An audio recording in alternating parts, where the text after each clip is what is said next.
Bonjour, je m'appelle David Errand, pratiquant de sambo depuis une dizaine d'années maintenant. Je suis coach au Sambo Paris Université Club et au Sambo Vanves de Fushan-Kun. Je suis aussi sélectionneur national pour la catégorie d'âge des juniors espoirs. J'ai commencé le sambo à l'âge de 25 ans, donc assez tard. Je viens tout simplement du judo, comme bon nombre de samboïstes. Il faut savoir que cette tendance commence à s'inverser, de plus en plus de samboïstes commencent tout simplement par le sambo, donc ce qui est plutôt intéressant, on commence à avoir de vrais puristes. Pourquoi le sambo? Tout simplement ma carrière en judo commençait un petit peu à s'essouffler, j'avais envie de voir d'autres horizons. J'ai commencé d'autres disciplines en même temps, j'ai aussi fait un peu du grappling, j'ai fait un petit peu de courage. Le courage c'est du judo ouzbek, j'ai fait un petit peu de lutte, j'ai fait un petit peu tout, j'ai fait du beach wrestling, c'est de la lutte sur la plage. Diverses disciplines, mais il est vrai que de toutes ces disciplines que j'ai pu essayer, c'est vraiment le sambo qui m'a botté le plus. J'ai tout simplement réfléchi à quelle discipline pouvait me permettre de pratiquer finalement un sport de préhension lié à un sport de contact. J'ai tout simplement retrouvé le sambo. Pourquoi le sambo? On surnomme ça le MMA russe, pour la simple et bonne raison que ça ressemble effectivement beaucoup au MMA, sauf qu'on y rajoute une veste. Et il est vrai que le sambo combat est quand même bien plus ancien que le MMA.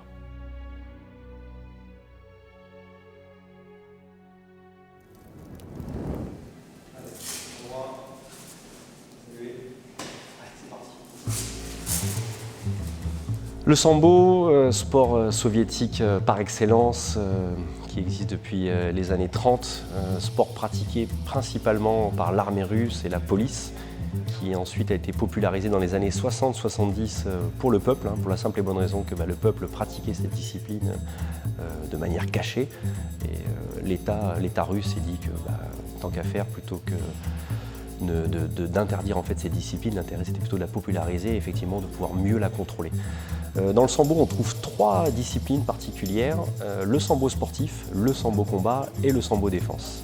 Le sambo sportif est un sport de préhension, c'est un mélange de judo, de lutte, de grappling, qui mêle le travail debout, le travail au sol, le travail de liaison debout-sol.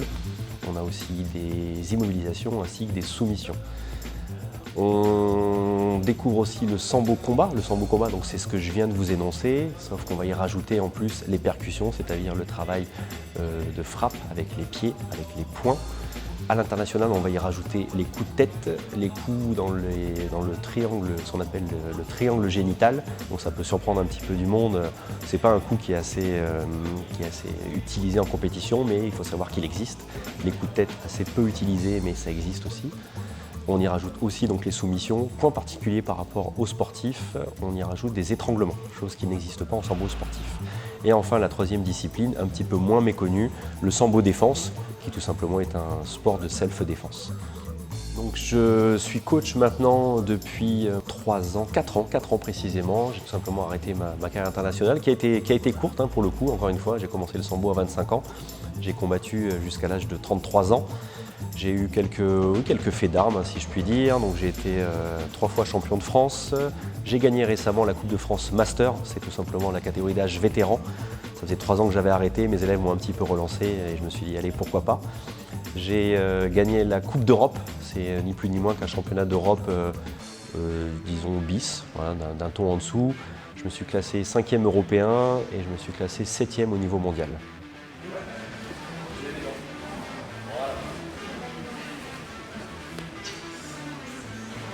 Allez, une fois que c'est fait, vous restez avec votre binôme. Je leur explique le thème pour ceux qui ne savent pas encore. Ligne A, ligne B, comme d'habitude, à mon top. La ligne A, s'il vous plaît. La ligne A traverse. Vous mettez en quinconce directement. Céline, tu resteras au fond. Olive, tu avanceras. Astrid, tu ne bouges pas. Yvan, et ainsi de suite. On décale de manière à ce que tout le monde puisse travailler correctement. Baptiste, tu avanceras.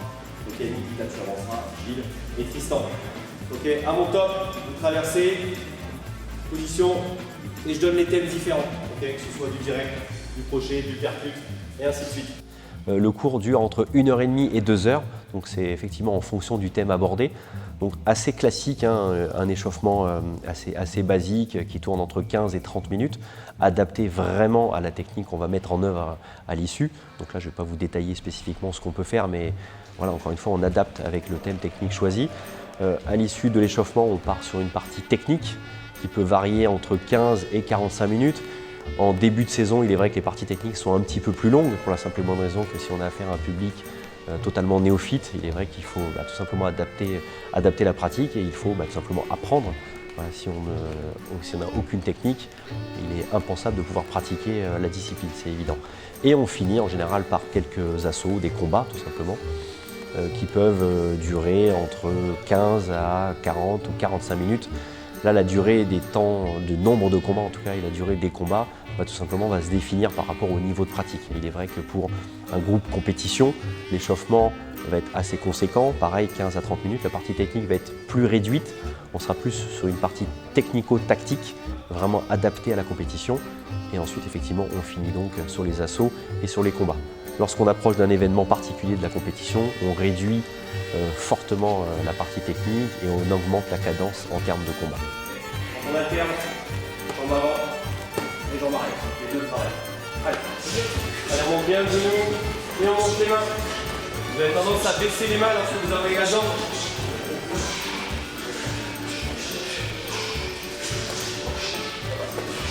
Voilà.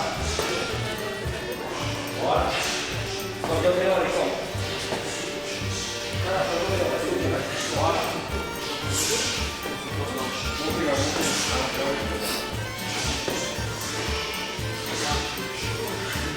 Ok, top. Saluez votre partenaire. On va boire un coup. Et on va enchaîner. On va faire deux groupes de niveau. 2 par 2, gamme équivalent. On finit chauffer. Light contact. Ok, pas de projection, uniquement à la touche. Salut. Pour pratiquer le sambo, besoin de plusieurs qualités. Qualité de rusticité, bon, là on y retrouve vraiment la rigueur russe, rusticité parce qu'il y a des techniques assez spécifiques, assez rudes, donc il faut être assez physique. Évidemment des qualités de cardio, c'est pas plus compliqué que ça. Si vous n'avez pas le cardio, si le cœur ne fonctionne pas bien, vous doutez bien que ça va être un petit peu compliqué pour pratiquer la discipline, au même titre que plein d'autres disciplines de combat d'ailleurs. On peut aussi retrouver beaucoup de travail de souplesse, voilà, que ce soit tant en sportif qu'en combat. En combat, vous avez les middle et les high kicks, donc si vous n'avez pas trop de souplesse, vous doutez que c'est un petit peu compliqué pour lever la jambe. En sambo sportif, beaucoup de techniques de préhension avec des amenées au sol, beaucoup de roulades, donc besoin de pas mal de travail en extension. Les soumissions, en termes de soumission, c'est un petit peu compliqué aussi, si vous n'êtes pas doté d'un tant soit peu de souplesse, ça va être compliqué et vous allez rapidement sentir et surtout subir les soumissions. Donc l'intérêt du sambo, donc effectivement, au-delà des qualités intrinsèques qu'on peut avoir, il est évident que ça développe beaucoup de choses. Ça développe la psychomotricité. Pourquoi? Parce que voilà, on doit changer régulièrement de garde, que ce soit à gauche ou à droite. Je trouve qu'il est toujours dommage d'imposer à un athlète d'être plutôt gaucher ou plutôt droitier. On a forcément des qualités premières sur une garde à droite ou une garde à gauche. Après, l'idéal, c'est quand même d'essayer de travailler sur les deux gardes. Donc psychomotricité, vitesse évidemment, beaucoup de travail de ce qu'on appelle l'isométrie, c'est-à-dire qu'en fait vous êtes toujours en contact, vous êtes en saisie, donc vous doutez bien qu'en termes d'endurance, il faut être plutôt présent. Donc l'endurance, je viens d'en parler aussi, beaucoup de travail de cardio, beaucoup de travail de déplacement. Les rounds peuvent paraître courts, 5 minutes, mais quelque part, tout dépend comment on considère la relativité du temps. Pour certains, 5 minutes, ça va être très court, pour d'autres, ça peut être très très long.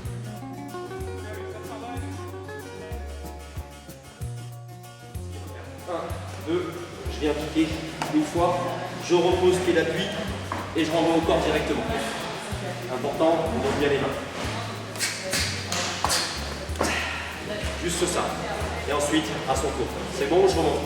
Et on pourrait qu'on enchaînera sur ça. Je remonte une dernière fois. Main avant, main arrière.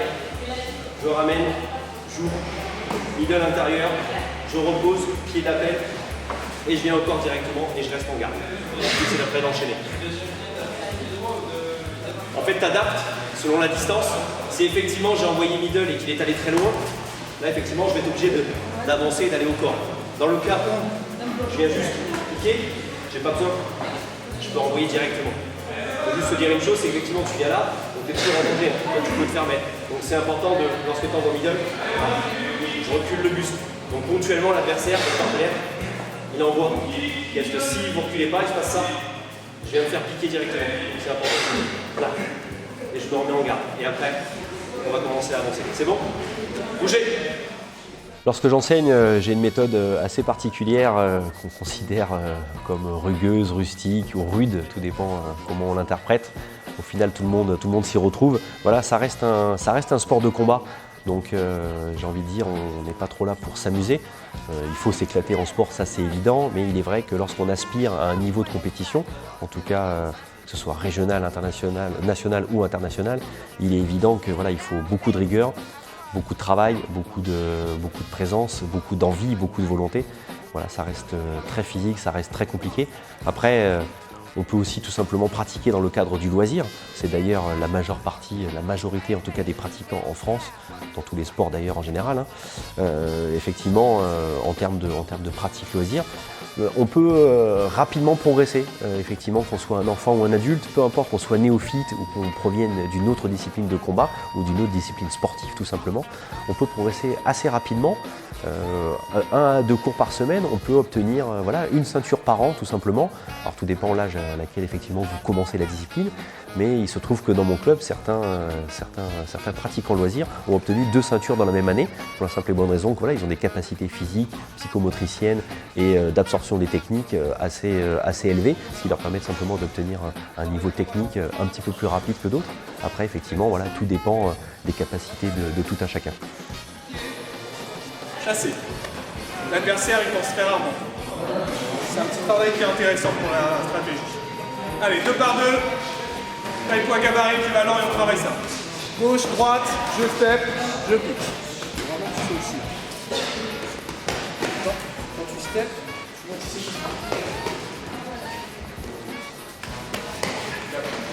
Quand tu fais ça. Tu es ici, tu fais ça. On va faire 1, 2, je pique et je pose à l'intérieur de sa garde. Okay, au lieu de venir puncher et ramener au même endroit, je punch et je rentre à l'intérieur. Une fois que je suis ici, je vais saisir, genou, je pose, repied d'appel et je viens crocheter. Je remonte. Vous avez compris, à chaque fois, on double à chaque fois la même jambe. Okay, il peut s'attendre à ce qu'on alterne, dans l'occurrence on double la même. Un coup on double à droite, un coup on double à gauche. Okay, donc 1, 2, je punch, je pose au plus près. Le danger c'est quoi? C'est qu'effectivement lorsque je pose au plus près, je peux me faire remiser, je peux me faire contrer. Donc là je suis ici, je punch, je viens les bras bien devant et qui viennent plonger directement. Je viens plonger. Je viens casser la garde en fait, même s'il a les points devant, là je viens casser la garde. Je saisis fort, genou au corps, je pose à l'intérieur et je viens crocher. Et je reste au contact. Okay, parce qu'après derrière vous allez voir la compression, la clé de cheville ou autre. Je remonte une dernière fois. Je pose et je viens crocher directement. Et je viens au contact. C'est bon? Question? C'est bon? Ouais? Allez, action!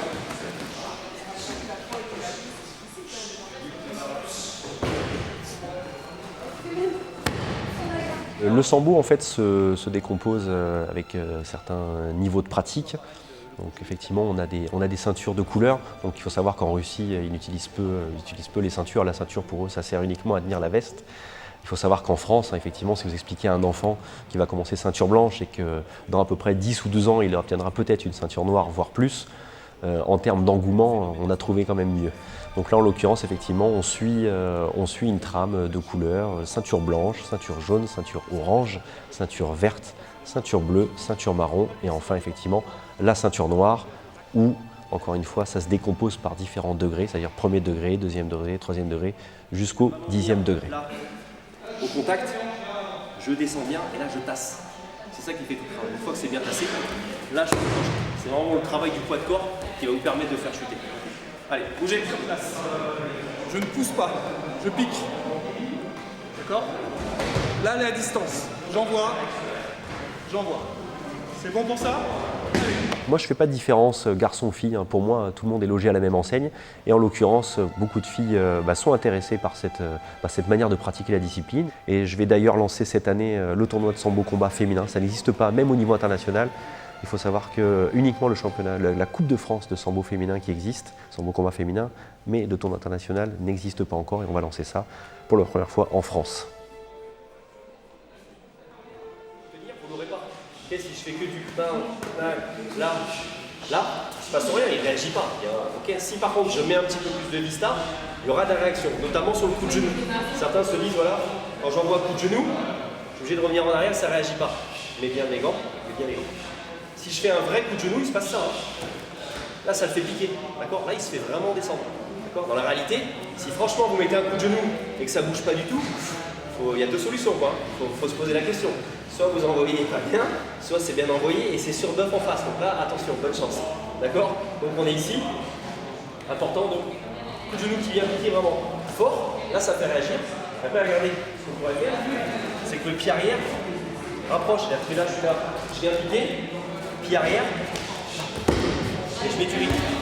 Dans le cas où vous vous sentez un peu trop serré, peut-être que vous êtes là, vous ne vous sentez pas forcément à l'aise au niveau des jambes. Là, venez vraiment, je suis ici. Là, je viens piquer, je pose. Le pied arrière va venir pousser le pied avant. Là, là, et là, je viens crocher. Je ne lâche pas mon adversaire. Si vous le lâchez, forcément, il peut s'échapper. Voilà ce qui se passe si je fais un mauvais contrôle du haut, ce qu'il va faire avec la jambe. Je suis ici, mauvais contrôle, tout simplement. Il va s'échapper. Et là, il va vous remiser. Si par contre, là, je viens d'envoyer le genou et là, je tasse. Là, je suis en crochet et je l'accompagne et je peux le contrôler. C'est bon pour vous? On va enchaîner sur ça. Donc, on est là. On intervient directement au coup de genou. Okay, là, je viens de puncher. Une fois que je suis ici, je vais me rapprocher. Là, je vais accrocher. Une fois que je suis ici, je vais plonger. Je lâche pas le bras. Je vais plonger. Là. Décompression musculaire. Si le but, c'est vraiment mon tranchant vers moi, vous faites d'écraser le mollet. Dans le cas où il vient vers vous, tac, je viens en contrôle et je peux repousser et je tire.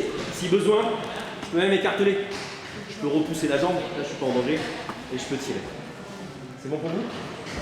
On enchaîne ça? Allez, action. Allez, on enchaîne.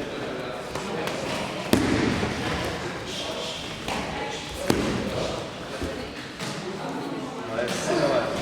Un peu brouillon. 20 moins vite. Restructure un petit peu mieux. Un petit peu moins vite. Dès que ça ira mieux, après tu peux commencer à accélérer. Okay, tu refais. Là, non, en fait, il ne faut pas que tu t'éloignes. Il faut que tu ailles t'asseoir le plus près de lui. Tu t'assois sur place, comme si tu allais t'asseoir sur place. Maintenant que tu tranches, tu tires à toi.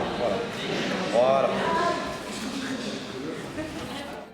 En termes de fréquence, tout dépend tout simplement de votre volonté, de votre envie de progresser. On va partir sur quelqu'un qui part sur une pratique loisir. Dans l'idéal, 1 à 2 cours par semaine sont déjà nettement suffisants si vous vous y attachez. La difficulté, si effectivement on se limite à uniquement 1 ou 2 cours par semaine, on ne travaille pas forcément la partie complètement physique, c'est-à-dire que vous doutez bien que sur 2 cours par semaine en 1h30 ou 2 heures, on ne va pas développer un niveau physique et cardio conséquent. Donc il est vrai qu'il y a besoin d'un travail spécifique extérieur au tapis. Après, encore une fois, tout dépend ce que l'on recherche, mais il est vrai que lorsqu'on commence à combattre, même si on a un niveau débutant, si on est restreint par le cardio, c'est toujours un petit peu dommage parce que peu importe le bagage technique que vous avez en main, si vous n'êtes pas en mesure de le produire pour la simple et bonne raison que physiquement vous êtes sec, c'est pas plus compliqué que ça, vous vous doutez bien que c'est un petit peu compliqué. Pour un compétiteur, là on part sur un autre domaine, là on part plutôt 3 à 4 séances spécifiques et là on va même rajouter des séances de préparation physique comme on peut mettre en œuvre 1 à 2 fois par semaine en plus des cours. Si tu restes comme ça n'arrivera pas. Moi tu mets tout.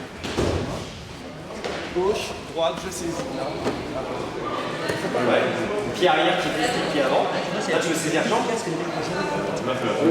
Ouais, mais là, c'est vraiment le genou pour faire beaucoup. C'est important de venir là. En théorie, il était comme ça au départ. Entre guillemets, c'était face à lui avec sa jambe entre les tiennes. Le danger, c'est quoi? C'est que lui, effectivement, lui peut renvoyer. À l'international, tu peux prendre dans les parties. En France, il peut tout simplement monter en coup de genou. Mais surtout, au-delà de ça, le fait de fermer, le risque, c'est que sa jambe se retrouve entre les miennes. Donc c'est important de vraiment là, se retrouver face à lui, de manière à ce que lorsque tu plonges, là tu as l'espace. Là tu peux lever très facilement, tu es à l'aise. Alors si tu es là, le danger c'est qu'effectivement tu lèves et tu vas être gêné par tes propres jambes. Donc c'est important de vraiment bien rester dans l'axe. Vas-y.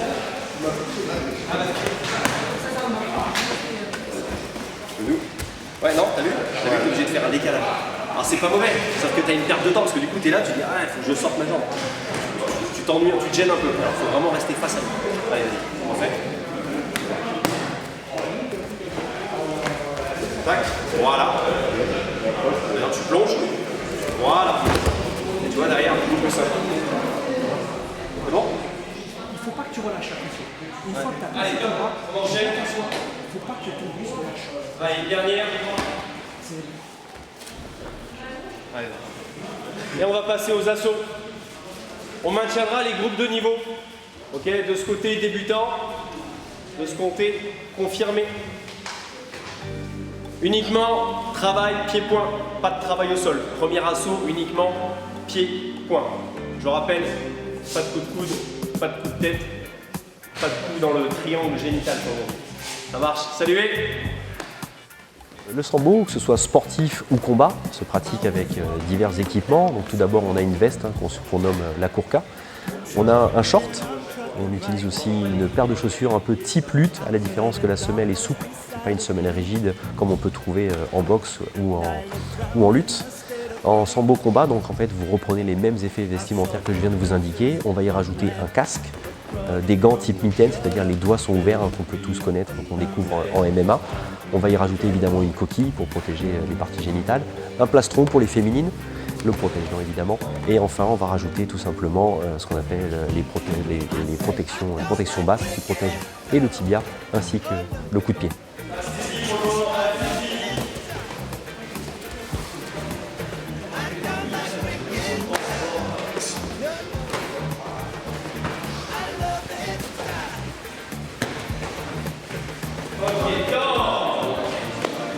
Allez, on rectifie la tenue, saluez, et on change, on reste dans son groupe de niveau. C'est bon, on a par terre. Saluez. Les consignes, pied-point toujours, avec projection. Pas de liaison de boussole. Pied-point, suivi des projections. Match. Alors en sambo combat, en sambo sportif et en sambo combat, pardon, différents temps de combat en fait, ça se fixe en fonction des catégories d'âge. Donc ce ne sont pas des rounds, ce sont différents adversaires que l'on rencontre en fait au cours d'un seul et unique match. Donc selon votre catégorie d'âge, c'est 3 minutes, 4 minutes ou 5 minutes. La catégorie senior, pour les féminines 4 minutes, pour les seniors 5 minutes.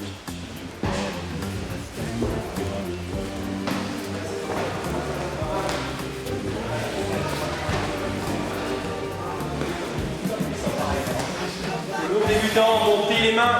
Les mains, c'est la défense. S'il n'y a pas de main, c'est dodo.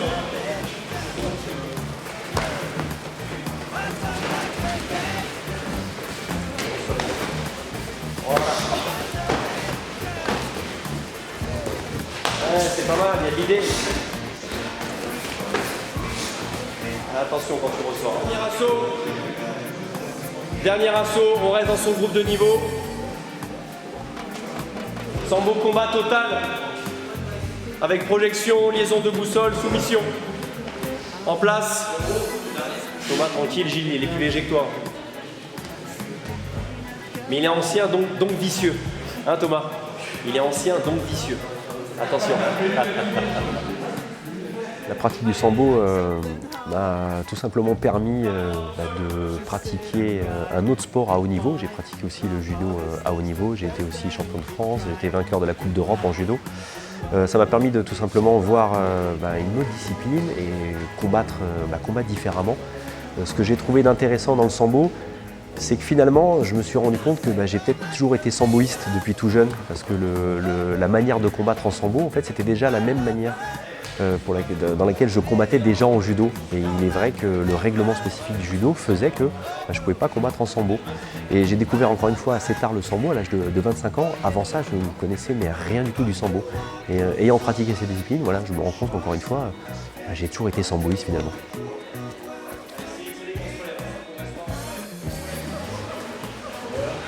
Allez, voir la volée. Très bien. Dommage, ça manque de contrôle à la fin, c'est dommage. Allez, prends le dos. Prends le dos, les jambes à l'intérieur, Ça partira pas, les jambes à l'intérieur. Ok, temps. Allez, saluez. Allez boire un petit coup. Et en place pour le salut final. Merci à vous. Allez, on se tient droit. Salut. Merci à vous. Moi, je fais pas.